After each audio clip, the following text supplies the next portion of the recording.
ഉപയോഗിക്കേണ്ടത്. നയാസിനമൈഡും ഞാൻ ഈ ബ്രാൻഡിന്റെ തന്നെയാണ് ഉപയോഗിക്കുന്നത്. ഇതാണ് ആ സിറം. ഇത് നമ്മുടെ മുഖത്തെ ഓയിൽ കൺട്രോൾ ചെയ്യും. അപ്പോൾ ഞാൻ ഇത് എങ്ങനെയാണ് ഉപയോഗിക്കുന്നതെന്ന് കാണിച്ചു തരാം. ഓരോ ഡ്രോപ്പാണ് എടുക്കേണ്ടത്.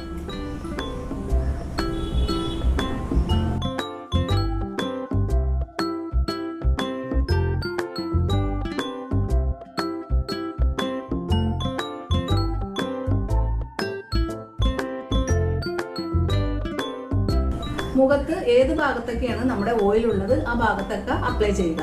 ഒരു കാരണവശാലും കണ്ണിന്റെ ഇടയിൽ പുരട്ടരുത്. സാധാരണ ഓയിൽ ഈ ഭാഗത്തും കവിളിന്റെ ഈ സൈഡിലും മൂക്കിന്റെ ഭാഗത്തും ഒക്കെയാണ് കണ്ടുവരുന്നത്.